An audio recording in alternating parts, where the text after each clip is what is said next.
Let's do it. It's very Midwestern, a lot of whelps and opes. Opes, yeah. Was it Puff Daddy? How's he doing? Producer Chris might be the most interesting person you've never met. I don't think I like being touched by strangers. Chris, look that up. You can't. I'll look it up. I'm on it. You got it? You can look it up. No, I'll look it up. Here we go. We're professionals. Did they have batting cages at Birdie's? Not officially. Yeah, he had shingles. I don't know if that played into it or not. So, what do? You can't possibly do this for a living.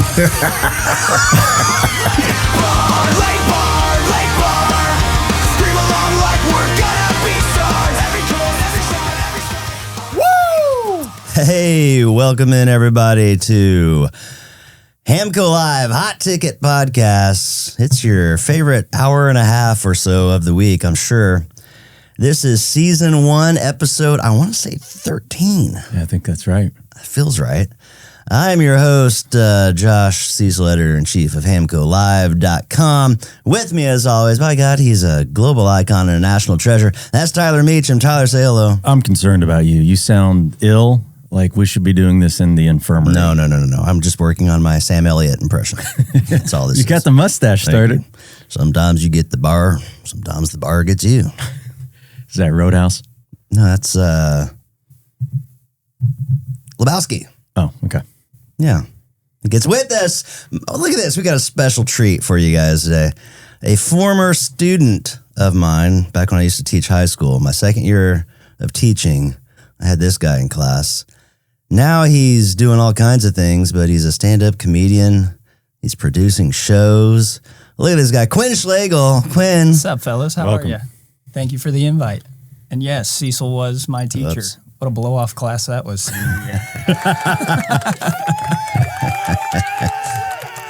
Now, wait a minute. You said senior year. I had you for junior English, I thought.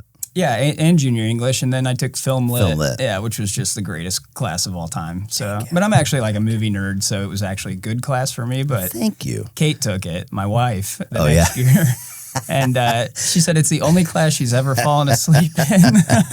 Now, listen, here's the thing. There's a difference between your year and her year. So my second year, I got film lit, and I was like, okay, this is great because I'm a video editor and I can kind of teach the kids, how we think about editing and all this different stuff. And I thought, I'll show classic movies. So Katie, you called her Kate. Does she go by Katie or Kate? I call her Kate. Everybody else calls her Katie. Okay. Yeah. Katie, I have her in class, and she babysat my kids a couple times. But bless her heart, we were watching Citizen Kane, which is widely considered the greatest film of all time by the American Film Institute, ranked number 1. By anybody over the age of 35 years old, pretty much. Yeah. So I was like, well, I got to show the kids this. They'll love it. This was like cutting edge for its day, and the story's still relevant. And Schlegel's over. Well, Katie at the time was just, as were most, in her defense, most of the kids were. So, Yeah. And the line was, she still remembers it, is, Gump, how was the movie from the back of your eyelids? that's what I said to her. And she was like, I've never fought. She's a much better student than I ever was, which goes to show Confirmed. the class, like maybe the kids who were kind of dumb did better in your class than the kids who were. That's kind of like our audience. A good education. Sorry, I didn't mean to just come in and, No. I love this. This is No, perfect. that's on brand. Because here's the thing. So me, Tyler, producer Chris. By the way, producer Chris, not with us this morning. He's on special assignment, getting a little physical therapy. We'll tell that story. That's someday. Yeah. But he would normally be over there by Video Village. Video Village brought to you by lmproducts.com. That's lmproducts.com. Makers of fine leather goods in Anderson, Indiana, and since 1975. Go to lmproducts.com, use code HAMCO, get 25% off your order. You can get yourself a nice leather. You like leather goods? Sure. Who doesn't love a good leather You good? need a messenger bag, I feel like. Yeah, fill it up Leather. with jokes. There you go. Oh, maybe a nice journal? Yeah, writing journal. Yeah, a nice writing journal. Write your jokes down. Yeah. Ideas for jokes. But you could also get a toothpick holder. They have nice toothpick holders. guitar straps. By the way, don't let me forget. Don't leave here. Okay. I've got those pieces of fire hose from the firefighters. That's exciting. So this could be exciting. Breaking news. Ellen Products is going to prototype a guitar strap made out of a fire hose. I got some firefighter friends, the Brotherhood Designs. They're running a big concert on July 16th, I want to say. July 16th at Federal Hill Commons. It's a thing they're doing for heroes and first responders, raising some awareness and some funds for a couple things they're doing to help out firefighters, police officers, and emergency medical technicians, your EMTs, that sort of thing. Big country music concert out at Federal Hill. Be sure you check that out. But they gave me some fire hose. I think you're gonna have some fun with it. It's pretty cool material. It's not what you would think. Or it's not what I thought. I've never held a fire hose. Yeah, but it's more stretchy. Like, it's interesting. Yeah. I think it'd be a cool guitar strap. Yeah, we'll see. So, and you can get 25% off should that guitar strap ever make it to market at lmproducts.com. Use code HamCo. They've actually got hoses. This is kind of cool. They've got hoses that were used by New York Fire Department on 9/11. Cool. That's pretty special. Yeah, it's pretty neat. I don't want to mess those up. Do not screw this up. No, I don't even want to touch them. Let's go. How's your weekend? Good, man. You and I got to play a gig together. It's been a while. It's been a long time. I'm averaging about once a month. Yeah. Man, more like once every 45 days or so. Yeah. I try to do 3 a month, but I forgot to book gigs, so that slowed things down. Makes it tough. It's tough when you don't book anything to stay busy. Sure. So we played Bar Ellis Saturday. Yeah. What'd you do Friday? I don't even remember. Wow. I know. That good, Well, huh? Friday was the prelude to Saturday. I was probably practicing. You probably were. Yeah. I sure wasn't. I can tell. I wasn't practicing, and I like to think it shows. We heard. Yeah. Anything Sunday? Sunday had the boys and just kind of hung out, cleaned the house. It was time for that, man. Yeah. 4 dudes in a house can get nasty quick. So, full disclosure here, Saturday. So Tyler, Quinn, you don't know this if you haven't watched the podcast, but Tyler is notorious for forgetting things for his gigs. One time he forgot his guitar. One time I forgot it at the end of the gig. So we get to Bar Ellis about 8:30, and Tyler goes, "Oh man, I forgot the cajon, which is the instrument I play for the gig." Like, okay, well, I'll go get it. Luckily, we're very close, like walking distance. So I went to your house to get it, and I can confirm it was time to clean. It was. I thought something had happened. Yeah. I thought there was a disaster. Yeah. There's not 4 women that live in this No, house, no. that's for sure. That's true. Yeah, I could use a woman's touch. Yeah. I know that. Mamsie? She's done it before. It's never looked as good since then. It was for the historic home tour when the house was on there. Yeah. She's like, you can't have people come through here. Yeah, that was like a 2-day Yeah. stint. It was like an episode of Hoarders. But it was just pizza boxes. He's like, you Just gotta throw it away. He's like, but I'm keeping it. Yeah. You never know. I might need a this pizza box. for kindling or something. Did I ever tell you about well, I definitely didn't tell you, but I think I may have told you the story when I helped clean up a hoarder's house. No. God, just another job? This wasn't a job. This was Community service. kind of. It was a volunteer thing. Like, this person lived with their parents or parent, I can't remember, and the parent died, or they had to be moved to a facility or something like that. And so somehow in that process, the county or the city got involved and said, hey, like, we're going to have to condemn this. You can't live here, kind of thing. And so me and some buddies jumped in and just said, we're going to help you clean out your house. And I'm not kidding. It was, you had to walk through probably 2 feet was your path, and stuff piled up to your shoulders through this house. Like, and you'd find money and like just newspapers, magazines, junk mail and Yeah. stuff like that. Yeah. and then just stuff, knickknacks and whatnot. It was wild. Did you find any dead animals like underneath books or anything? Had to have. Yeah.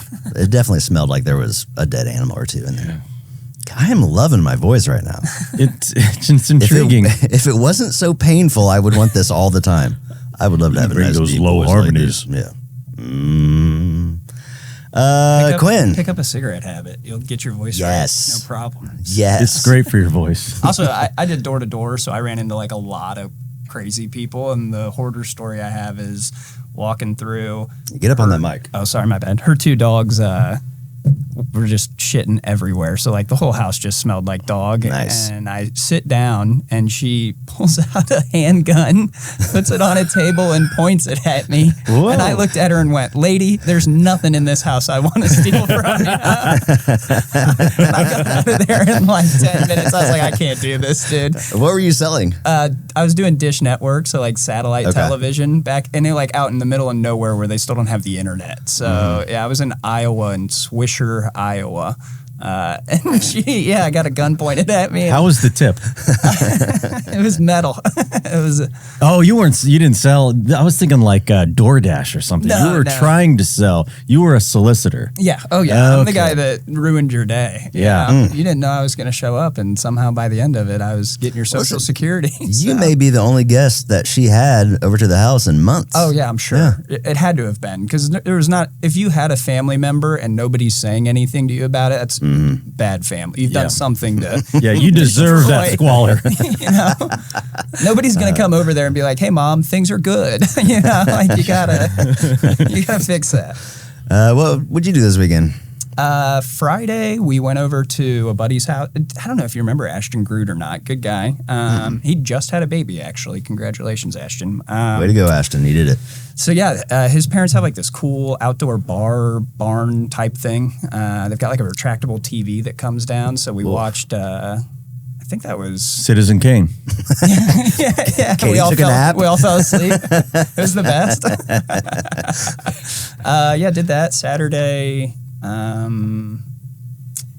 I think we just kind of walked around. It was a nice day, so we went down to. We live in Pendleton now, so we went to downtown Pendleton. Live in Pendleton? Yeah, Nice. yeah. So That's a great little town, man. it's like what I grew up in Noblesville wise. It's kind Okay. of crazy to see how Noblesville and Westfield have exploded the way they have. But Yeah. it feels a lot like when I was little growing up. So it'll be cool to be there for a couple years. We'd like to get back to Hamilton County if we could afford it.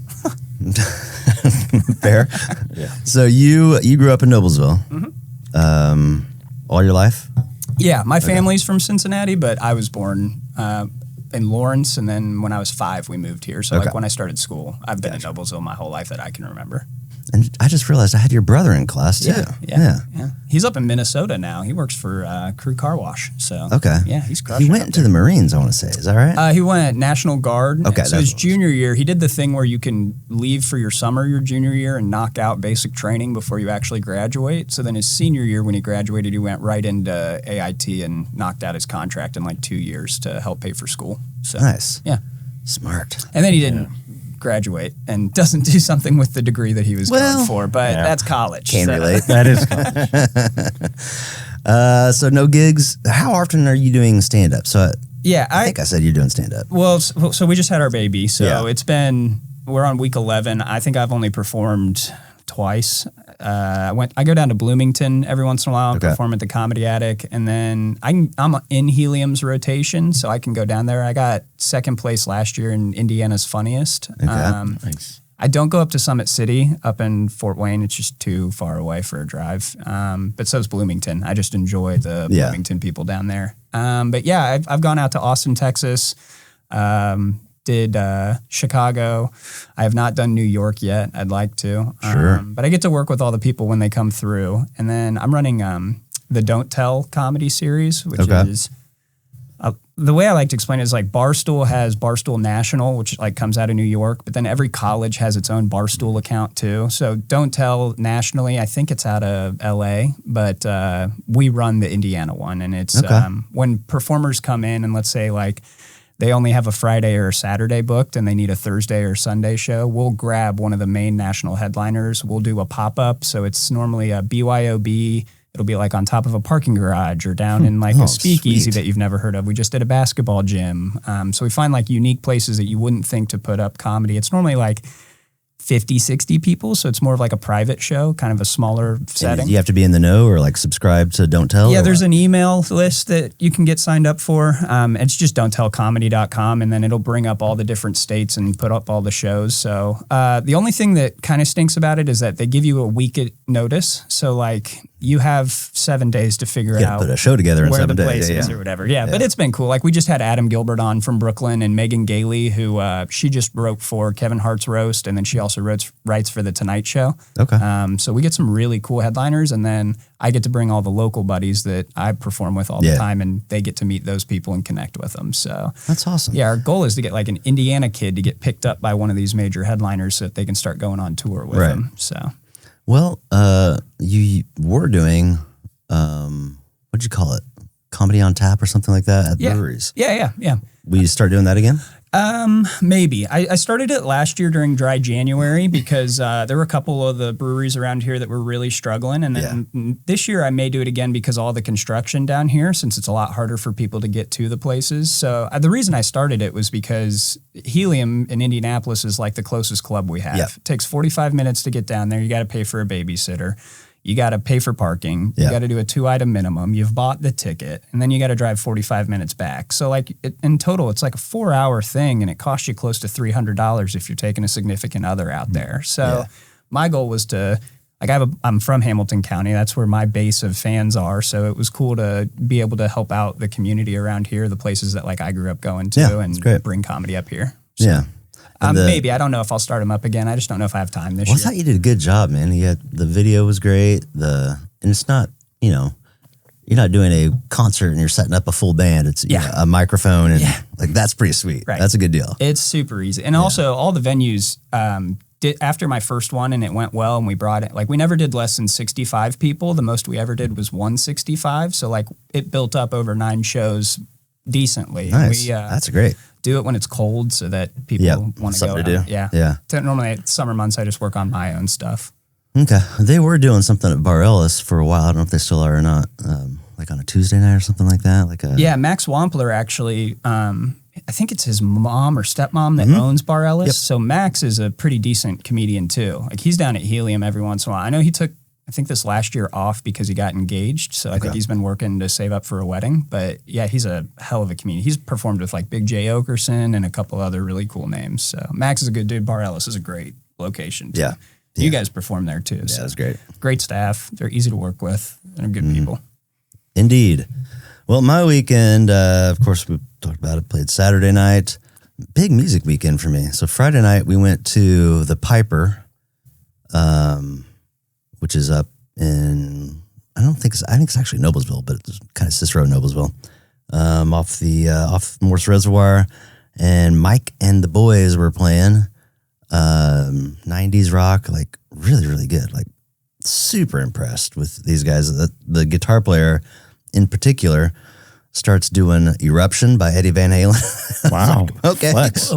Yeah, that's pretty good. So that was really good. And then Saturday, Ginger was working at Beer, and it was the Bluegrass Festival. So I stopped by in the afternoon, checked out some bluegrass. That was great. We had the Booze Howdens on last week, and they were promoting that, and they did a great job. Great crowd. And then they play outside on the new stage there? Yeah, they were going back and forth. So there's 2 stages. They went back and forth. Yeah, it was really good. Sunday, we went down to, me and Brandon Hopkins, who we've had on the show, and Mikey Garrett from Fever Dream went down to Hi-Fi to support producer Chris, who crushed it with the Front Porch Records takeover. Have you ever been to the Hi-Fi? I have not yet. Oh, you got I'd love to. Yeah. Good show. Yeah. So Fousey played, and man, Fousey was incredible. Like, I wrote this whole thing up. I read it. You did? Yeah, it was great.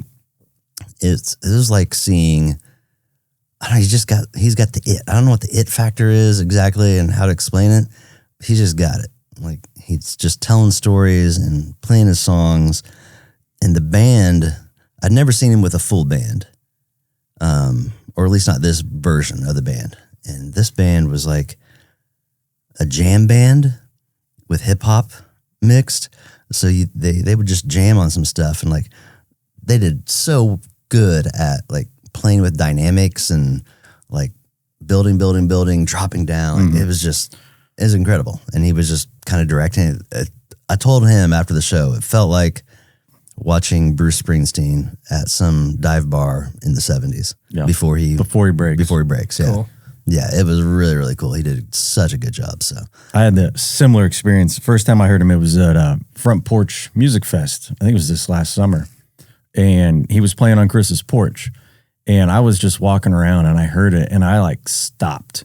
I was like, what is that?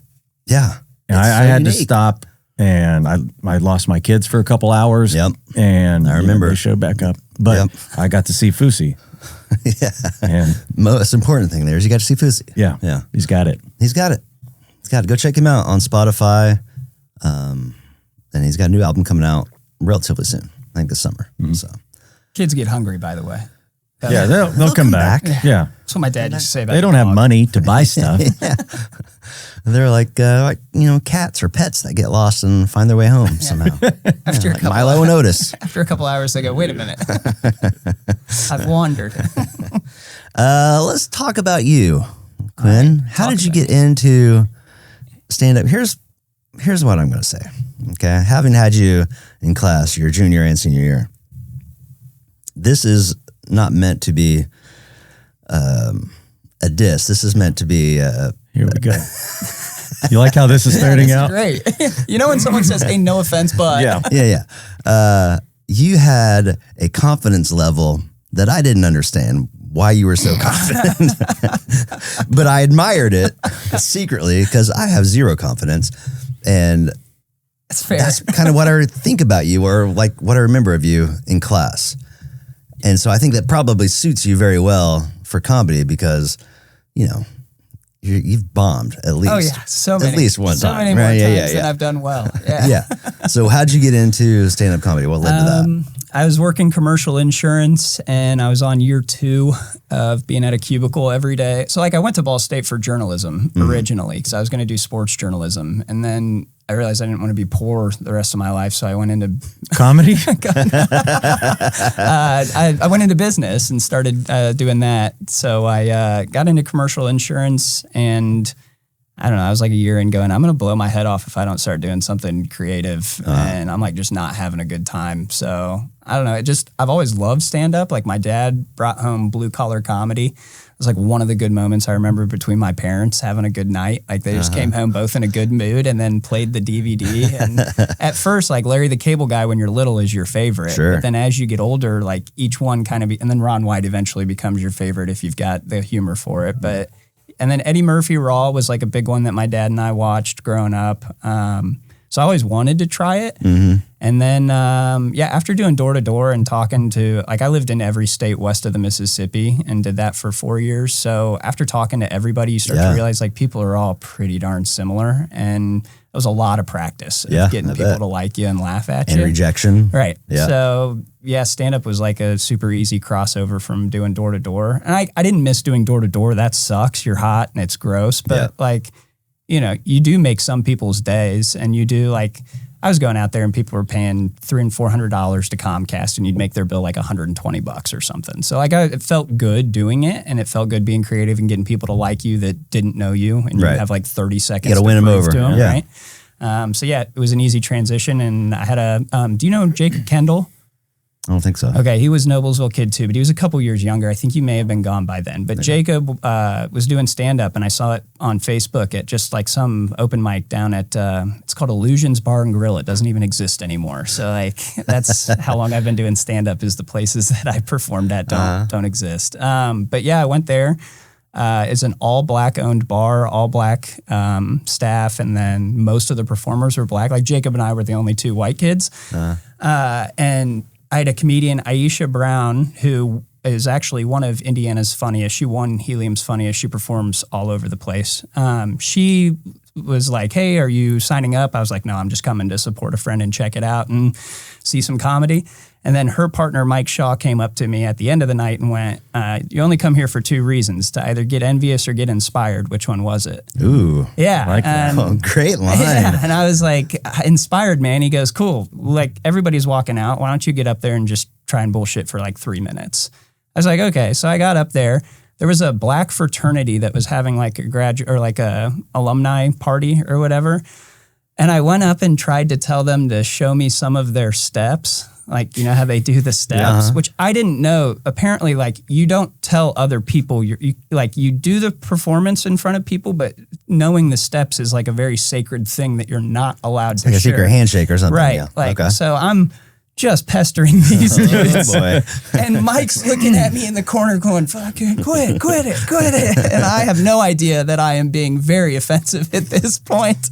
And so, I got done. I don't think I got a single laugh. It was miserable. I got in the car and then I went, why didn't anybody laugh? But yeah, the community was just so cool. Like, everybody was so inviting, and it made me go, man, I'm going to come back because it was a good beer. I laughed at some people. Some people I watched and was like, I can do this. You know, like some of them at an open mic you watch and you're like, okay, I can do better than that. I can get a couple of jokes. You know, I'll figure it out. So I went home and wrote a joke and then came back the next week and killed, and like had actually put something together and tried, and I was like, all right, this is fun. And then the next week I went back, I bombed with like the same stuff and went, wait a minute, this is like golf. You can do the same thing and get a completely different response. This is crazy. So yeah, it's been fun, man. It's been cool. But That's great. just boredom. Like, I just had to go do something creative and write again because I hadn't done it in a couple of years. Yeah. So That's great. yeah. So when I was teaching, this would have been after you, there was this class called Innovations where students were encouraged to take the semester and, you know, the 90 minutes every other day to work on whatever they wanted to work on, right? So there's this kid, gosh, what was his name? Can't remember his name. But he was really into stand-up, and he wanted to do a stand-up show. So he somehow talked Barley Island into letting him run a show out there. And he was like... As a high schooler. That's impressive. Yeah. And he was like, Mr. Cecil, you should come do stand-up. Now, listen, I don't want to toot my own horn, but as a teacher, I was pretty funny. Sure. Yeah. Back me up on that, please. I thought you were humorous. Where's the crickets button? So he goes, Mr. Cecil, you should come out and do some stand-up. And I had secretly always wanted to do stand-up. I love it. I grew up watching stand-up, and before Comedy Central was Comedy Central, it used to be Laugh or something like that. And there was the short attention span theater, which is like all these clips of comedians. And I used to just gorge myself on stand-up comedy. And I read Jerry Seinfeld's book, Ellen DeGeneres' book, and I was an MC for the talent show at my high school. Cool. And I was just stealing other comedians' jokes. I didn't realize you like stand-up like that. Oh, That's cool. Yeah. Very cool. Huge fan. So anyways, this kid says you should do it. So I go out there, and I had some ideas of like things I would do. And so I just kind of wrote something up, got up there, did 15 minutes. 15. Destroyed. I was like, okay, yeah, I'm pretty good at this. And so then I was like, I kind of got the bug a little bit, right? So, and that was an easy crowd because it was a lot of students that already kind of knew me and some friends or whatever. Parents that are out there to support, so they're going to give you a sympathy So it's laugh, easy even if crowd, it's not right? funny, yep. And then, so there used to be a place in Indy called Morty's Comedy Joint. Yeah. Which is over by District Tap in Keystone. And they had an open mic competition, like, I forget what they called it, the Great American Mic or something like that. So I did that. So I went down there my first time. There's a guy named Joe Bates that was there, and Logan Baert, who's out in LA right now. Anyway, so I signed up to do the thing. I get up there, round one, I win, right? So round two, get up there, I do a completely different set. And I I take second place on that one, so I'm out basically. You have to win each round and advance on or whatever. But that second, both of them at Morty's, because that's like a true comedy club, and it's like a real crowd that is expecting good comedy. Yeah. Yeah. They did not get it. I mean, I feel like they got it for me, but there were some, like you said, open micers there. There was a guy fresh out of prison that like his buddies all thought he was funny, so they convinced him to go up there, and he clearly had nothing, to write. I can't imagine just going up there and like off the top of your head just trying to make people laugh. Like, no way. That's like one of the most frightening thoughts to me, is to have to do a comedy bit on the spot or even write one. That's terrifying to me. The people that can, like, there are a couple around here that can just go up with almost nothing and just it's impressive. Whatever they're thinking about, they can make it funny. Yeah. And really what you realize is that's the thing that comedians talk about with their voice. Like when they find their voice, and it normally takes like, they say, whatever they know, or whoever they are. But like 8 to 10 years is how long it takes for you to realize, like, it's not necessarily even what you're saying. It's the timing of everything. It's how quickly you can get to what makes your voice funny, and not even necessarily a punchline, which is so interesting to see done. Because when you watch like a guy that can take bread, Nate Bargatze's like, I think, the perfect example of it, because I've seen him just riff off of his stuff where he just goes up and starts kind of talking about whatever, and he's dry, one, which makes that easier, but two, like, he just knows that Nate is funny. Like, he's got it in his bones, funny in the bones. Right. He knows his pattern, that he can say any joke in this same sequence and it will hit the same way. Doesn't matter what the punchline is. So yeah, really cool. The interesting thing about comedy for me is, here's this thing that I would typically write out I was like a storyteller kind of comedian, I guess. But I would write it all out, and you're writing this thing that you think is funny, but then you have to get up there and tell it, and you don't know if anybody else is going to think it's funny.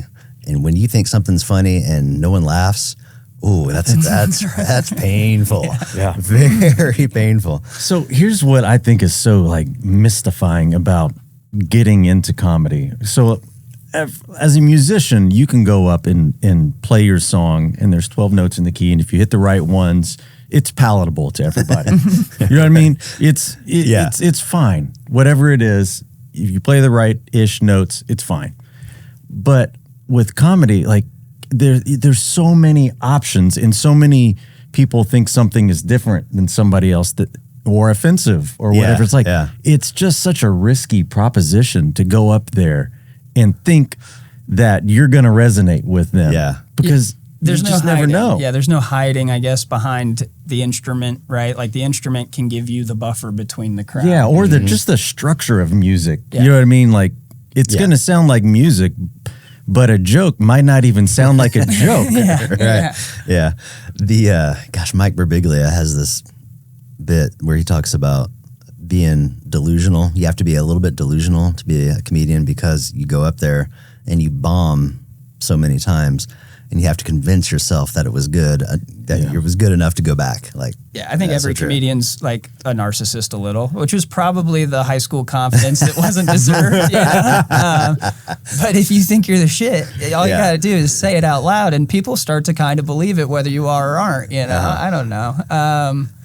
I think for every comedian wants to be a rock star, and every rock star wants to be a comedian, because what I think is impressive about music is the exact opposite of what you think is impressive about the comedy. I'm just up there with my thoughts, and I got to hope that other people think that those thoughts in the right order will make them laugh. Right? With music, like, I don't have a musical bone in my body. I can't sing. I can't play anything. Like, I never have. I've never been able to. I tried to play guitar. I tried it for like a week, and then I quit because it hurt my fingers when I was like 7 or whatever. There's a guy from Ben and Ari's that like was teaching guitar classes that my mom signed me up for. It was like a high schooler for like $20 or something. But yeah, it's just so impressive how it is more impressive to go to a concert and have someone blow you away with music than any comedian.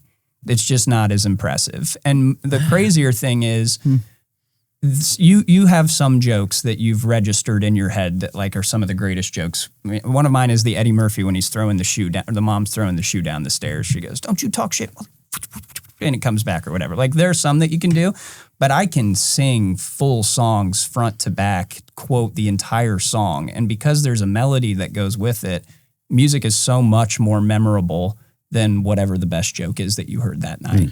I think it's way harder to get somebody to walk out of a comedy room and have them repeat whatever was just said. People be like, oh, and that one thing he said about, but they can't actually go back and repeat it. Whereas Cecil comes up with some decent lyrics that are catchy, it's going to be stuck in my head for weeks, and I'm going to repeat it and repeat it and repeat it. So, well, because you have to, even if you can remember the joke, it's all in the delivery. Yeah.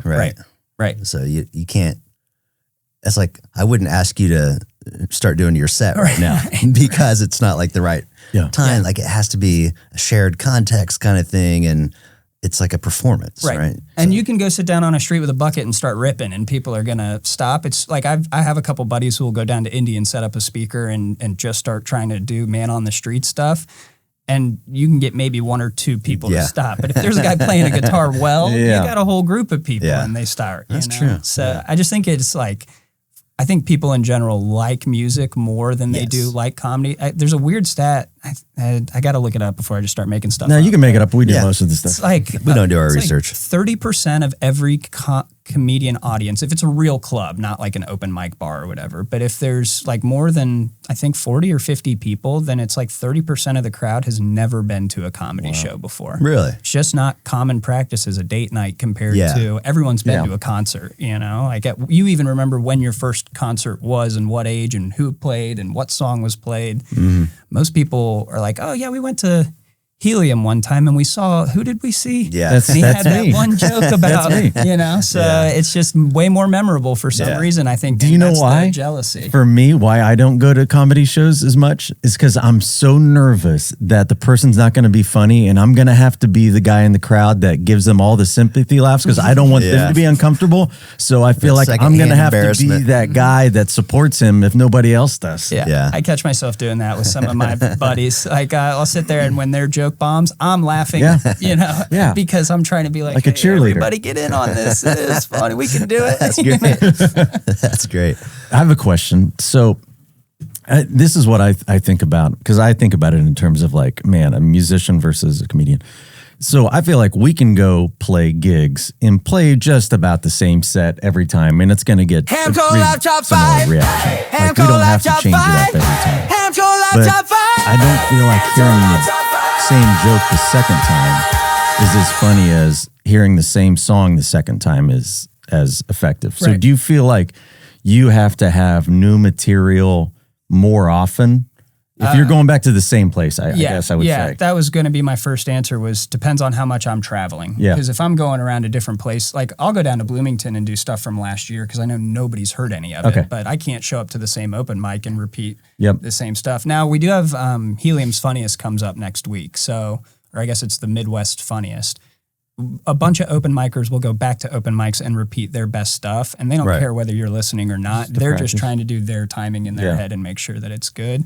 I would say for any major, here's the one thing I will say about that is I have had a couple of people where I've hosted at Helium downstairs, call it 2 times in a month. And it was 2 comedians that audience member wanted to see. So they bought tickets for both shows. So they've seen me now do basically the same, because in a month I don't have enough time to do better stuff. And I want to do really well at Helium. So I'm doing my best material, which is the most practiced and means everyone's heard it. I did have 2 people come up and go, man, that one joke that you have, we heard that a couple weeks ago and it is so funny. So it was kind of cool to see like, there's a flip to it. One, no, you're not going to like the joke as much the second time you hear it. But it is cool to be the guy that knows the joke and when it's coming and watch everyone else around you react to it. There's almost like you get to be curtain peeled back in the writer's room with them because now you know when it's coming. And then unlike the songs, I think every performance is just a little bit different because you never say anything the same exact way twice. You can sing the same lyrics the exact same way, but you can still pitch things differently or hold out a note a little bit longer. And I think that's every stand-up performance is making that pitch a little different or holding out that note a little bit longer. So it's cool for people to be like, oh, I've seen this. I love that one. Yeah. I've even had people come up that for the flyover shows, because I was doing it once a month for 9 months. So for 9 shows, by show 6, I was like, I'm out of stuff. Like, I don't have anything new. These people are going to hear the exact same stuff that I've done. I'm just going to have to put things in a different order and change how the setup comes to the same punchline, you know? But they were like, man, I love when you do that one. And they don't mind for the most part. I've had to like let go. I used to be like, I cannot repeat anything ever again. Every set needs to be different or else people are going to think that I'm a wash or whatever. Like, and then I realized like people actually just enjoy Quinn. They like that person. Yeah. So whatever I'm saying on stage is important and needs to be funny, but it can be repeated because people like laughing. And if they've already laughed at something once, most of the time you laugh at it. I think there's like I don't know if nostalgia is the right word, but like my favorite comedian is Gary Goldman, and I've heard all of his albums, right? And then I went to New York, I don't know, 5 or 6 years ago, and went to the Comedy Cellar, and Gary was performing. Like it was kind of a random happenstance. I didn't go there to see him. He just happened to be there that night. And he goes into a bit where he and his girlfriend like to do role play. And she's a college co-ed and he's a professor. It's so good.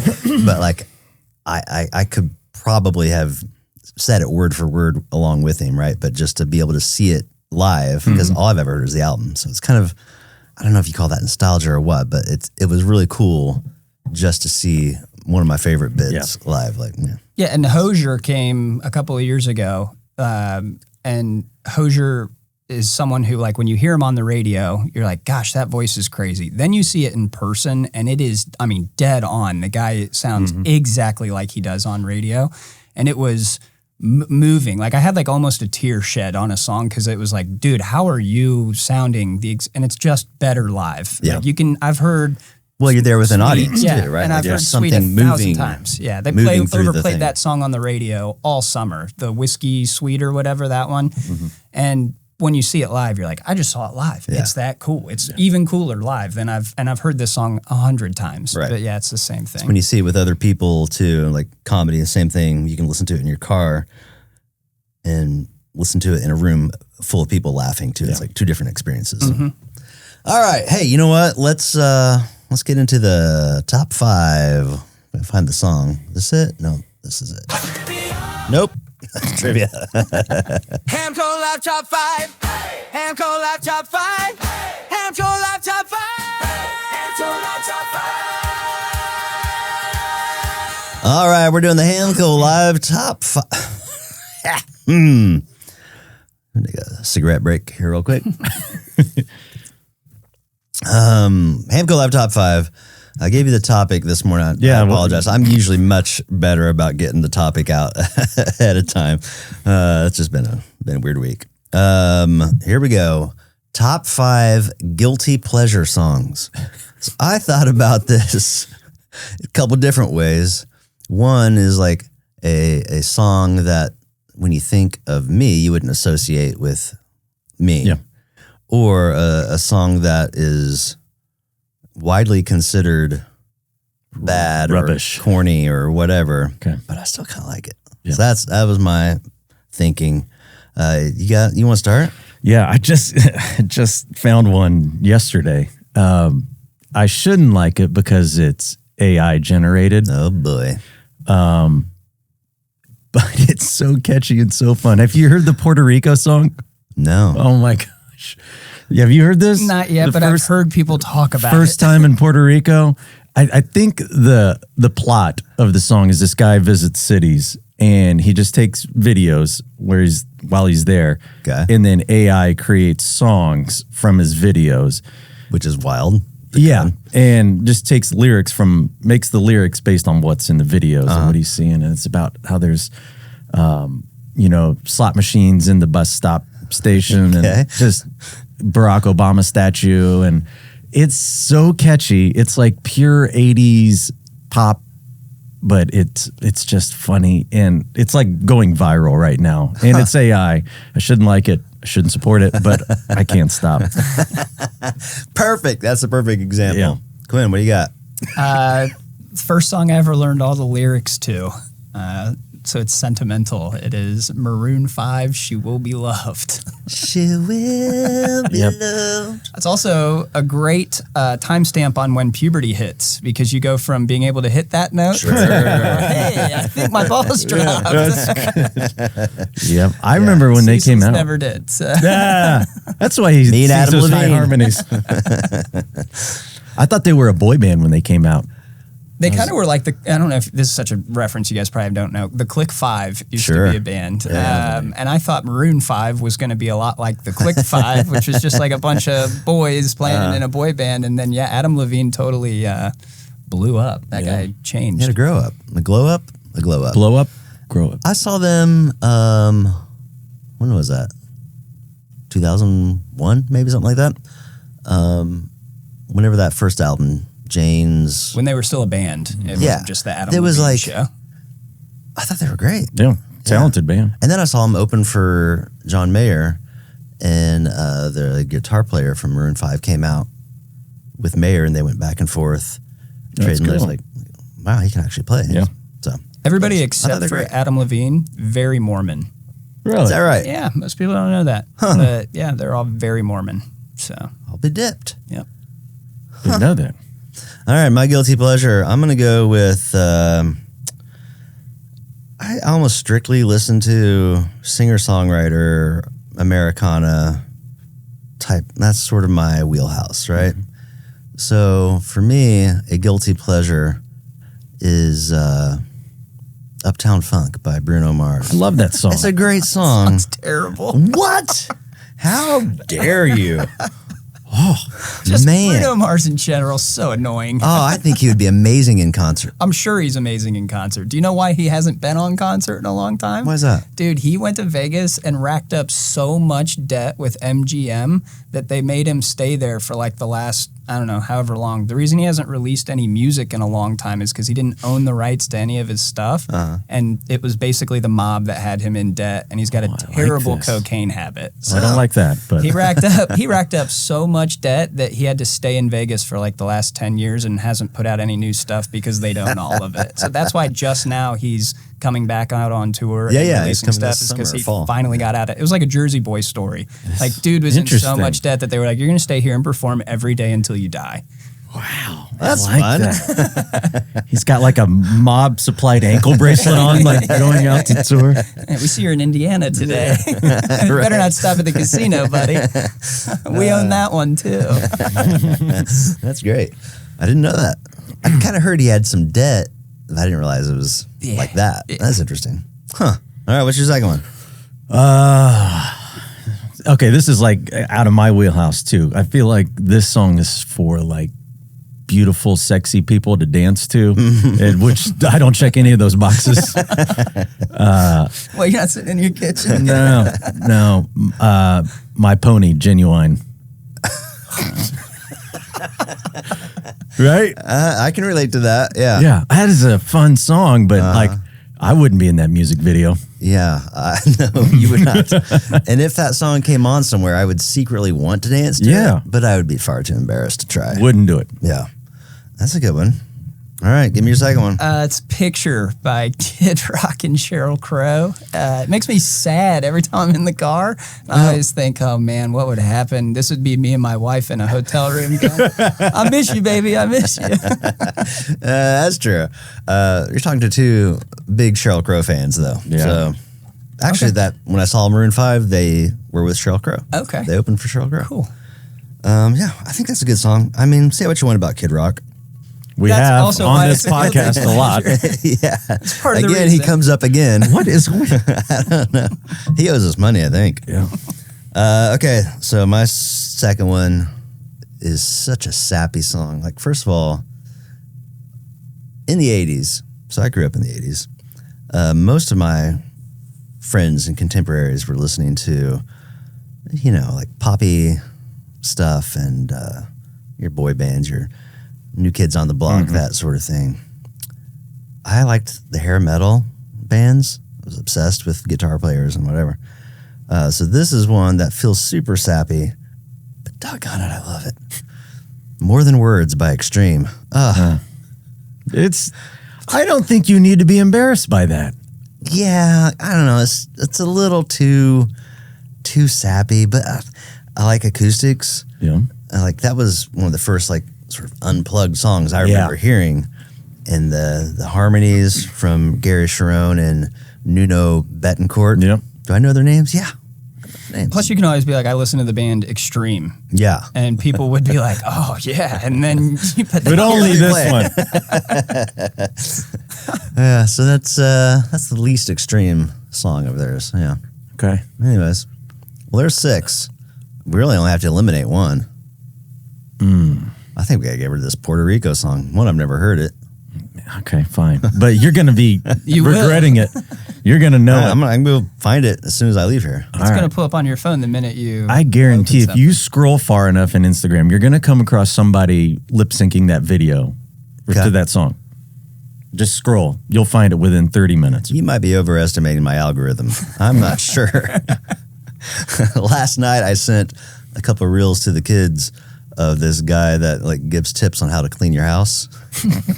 If that gives you any idea what my algorithm is. This broke through baseball facts and guitars. Okay. So it might get there. Who knows? Yeah. All right. Dude, my algorithm's just people fighting each other. I don't know what I did, but it's literally just dudes getting in fist fights. I get those too. I get those too, yeah. I get those too. I don't understand it. Yeah.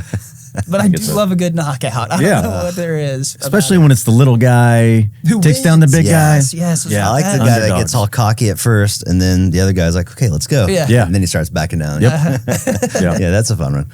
Well, there you go. That's the HamCo Live Top 5. We got to make it quick. We're on a tight deadline here. HamCo Live Top 5. HamCo Live. That's good. Okay. I said we got to make it quick. I got to see if Joe Rudy sent me trivia. While I'm figuring that out, I'm going to take a quick break to look at the calendar. We'll be right back. That's right. We're just taking a quick look at the calendar. HamCoLive.com. Our online calendar has all the live music happening around Hamilton County. And of course, you can sign up for the newsletter, get that delivered right to your inbox, and you'll find out the best way to plan your live music weekend. We're just going to look at a couple of the highlights. Great. Go to the calendar to see the full listing. But Thursday night, you saw him on the podcast. He's a global icon and a national treasure. That's Tyler Mechem. He'll be playing at Songbird Social House in Carmel. If you're in Noblesville, head on down to Courthouse Club. Yeah, Chris Oakes, our buddy Chris Oakes from Hill and Oaks. We had Zach Hill on the podcast not long ago. Chris is the Oaks. He puts the Oaks in Hill and Oaks. People, don't worry about it. He's playing at Courthouse Club tonight, Thursday night. If you're in Fishers, you can make your way to King Jug Brewing and you'll enjoy some music from Zach Day. That's just some of the great music happening on Thursday here in Hamilton County. Go to HamCoLive.com for the full calendar. Looking at the live music calendar for Friday night, you've got Clark Whitson. He's going to be at Voodoo Brewing. That's over there in Fishers. Our buddies Chris and Spencer, they're playing at the Ale Emporium in Fishers. And if you're out there in Westfield, head on over to Joe's Grill and catch the Y Store. That's just some of the great music on Friday night. Let's look at Saturday night. Saturday night, if you look at the calendar, you'll see really a lot of music happening around the county. I'm just going to point out a few of the highlights. You've got, kicking off your summer concert series at Ruoff, you can go check out Hardy. The country tour there with Hardy. You've got Rosie Inman. She's going to be playing at Peace Water Winery. And don't forget Jason Salyers. If you're in Noblesville, go check out Jason at Primeval Brewing. Again, that's just a small sample, a mere taste of all the great music happening around Hamilton County. Go to HamCoLive.com for the full schedule. Now, let's get back to the show. Hey, that's right, everybody. Make sure you go to HamCoLive.com. Check out the live music calendar. You can find everybody that's playing all around Hamilton County. Make sure you sign up for the e-newsletter. You get delivered right to your inbox once a week. It has, all the shows coming up that weekend. Helps you plan your live music weekend. And make sure you're subscribed here on YouTube, Spotify, Apple, wherever you get your podcasts. And also follow us on the Facebook and the Instagram. Here we go. We're going back with some trivia. Now, Quinn, here's how this works. First of all, trivia brought to you by Rudy's Recycle Shop in Cicero, Indiana. Do you need to get your bike tuned up for the summer so you can ride down the Monon? Sure you do. Why wouldn't you? Go see Joe Rudy at Rudy's Recycle Shop right off State Road 19 in Cicero, Indiana. Oh, that reminds me. Gosh, I forgot about that. Friday, my live music weekend, I went up to the Red Bridge Bistro there in Cicero. It's like just a little bit down from Joe's shop, and saw John Gilmore and Kelly Ray Yates. Oh, cool. Man, did a good job. That's a sweet venue. We need to get in there. Let's do it. Yeah, they got a great patio. Let's throw that HamCo weight around and force our way in there. That's right. The weight of HamCo behind us. Yeah. All right, here we go. So here's how this works. I'm going to give you the subject. All right, it's kind of like Final Jeopardy. If you've ever watched Jeopardy with your grandparents, it's kind of like that. Yeah. So we're going to bet 1 to 30, and based on your subject matter knowledge, and then I'll give you the question. Write your answer down on your phone. That's fine. And then we'll go around and share our answers. All right. Okay. So here's our category. Hardcore hip hop. Hardcore hip hop. What? I can tell you exactly what I'm betting. And it ain't much. Hold on. Side note, I heard of a new music genre. What's that? Mexican grindcore. Mexican grindcore? You ever heard of this? No, I had it the other day at Baja's. I had the Mexican grindcore, but make sure you get the corn salsa with it. Makes all the difference. Go ahead. Sorry. That's all. What is Mexican grindcore? I don't really know. But Mesa? Isn't Mesa? that ground corn? I don't know. Masa. Masa. Okay. I was listening to a podcast about the interesting band names, and they were a Mexican grindcore. I was like, I need to find out what that's about. Sounds like a fiesta. All right, are we ready for the question? My throat hurts, I'll be honest. Okay. Excuse me. All right, here we go. This 1963 horn track from Bob and Earl's song Harlem Shuffle was sampled for the intro in the 1992 hit Jump Around by this Irish rap act. Read that one more time. You're going to give me the Irish rap act. This 1963 horn track from Bob and Earl's song Harlem Shuffle was sampled for the intro in the 1992 hit Jump Around by this Irish rap act. I should have bet more. I know the name, but I cannot think of it, and I should know this. Oh, gosh. Now I'm blanking on the name. I got the lead singer's name. I got the singer's name. That's it. Dang it. Oh, there, I got it. Came to me. I'm wagering 2. Yeah, I went with 1, but I should have done more. I think I already used 1. I'm not going to get this, and I did 15, so I think I'm in trouble. That is embarrassing. Hardcore hip-hop was supposed to be something I was going to beat you both in. Yeah. But this isn't going well. No. Well, I think if I had an hour to think about it, it would come back, but we're on a time limit. We're on a time limit. Yeah. Got a hard stop in 8 minutes. All right, give me your answer. Not right. Cypress Hill.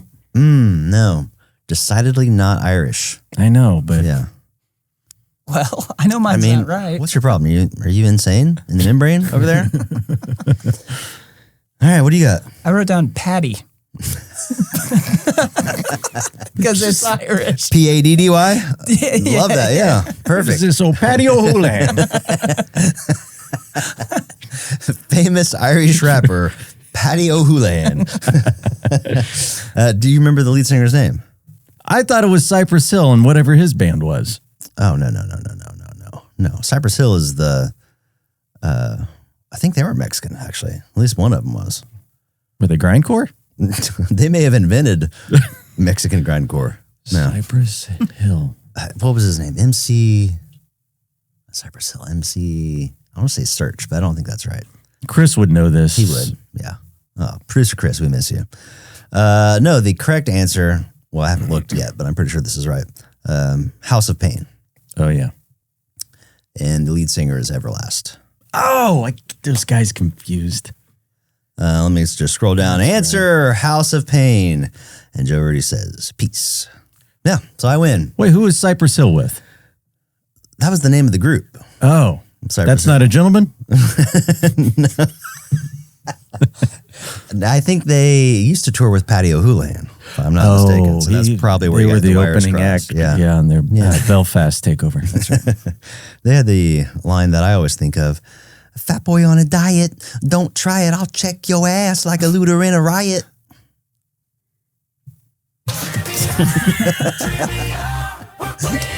That's good. Okay. We're on a tight timeline.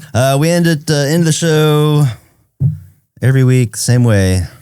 Well, first of all, where can we find what you're doing and you'll be performing this Wednesday, the 10th, I'm at Helium Comedy Club. Last year it was Indiana's funniest. This year they opened it up to the entire Midwest. So they've got Chicago, Cincinnati, St. Louis, the other states. They just said Indiana's not funny enough. Let's bring in some of Yeah, the I got second place last year and they went, this sucks. This is second. So, we better get some better talents in here.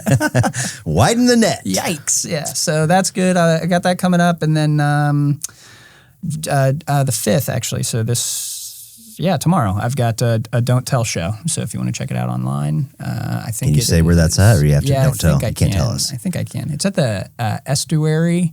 It's it's at the Cohatch in Indianapolis. Okay. So it used to be like an old church, and they renovated it out, and there's like a golf simulator and stuff downstairs. So come through, play some golf. I had a lady show up with Panda Express and beers last time, and she sat there and ate her Panda Express while she watched comedy. It was great.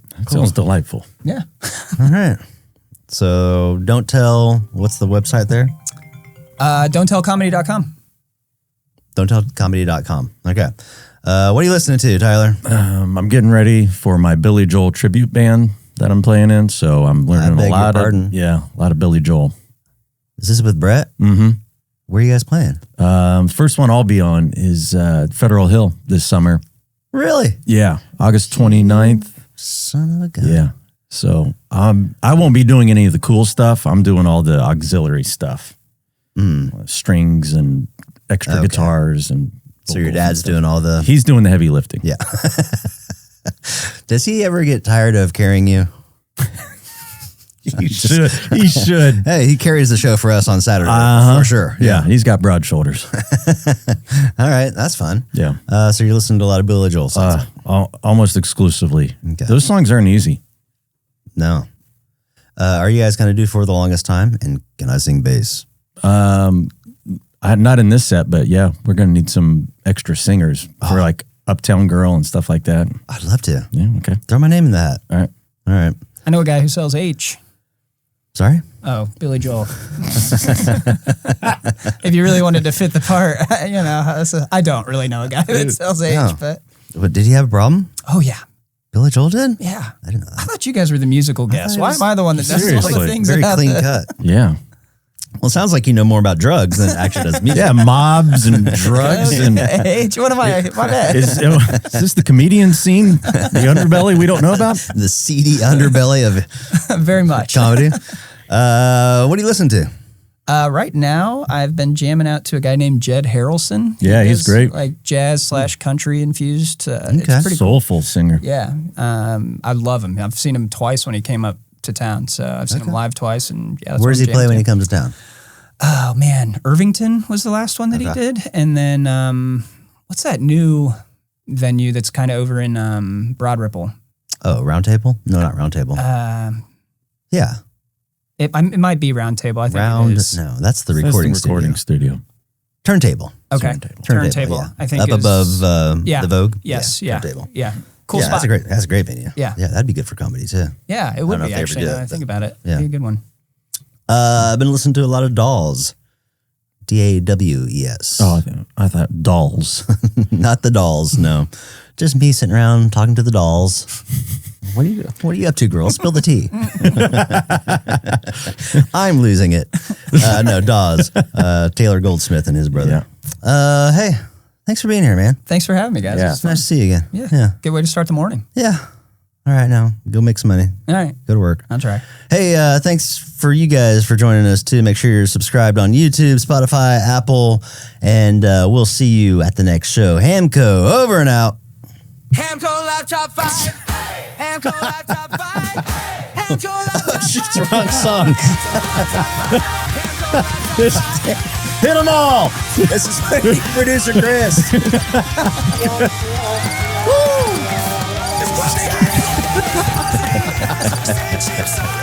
We're professionals.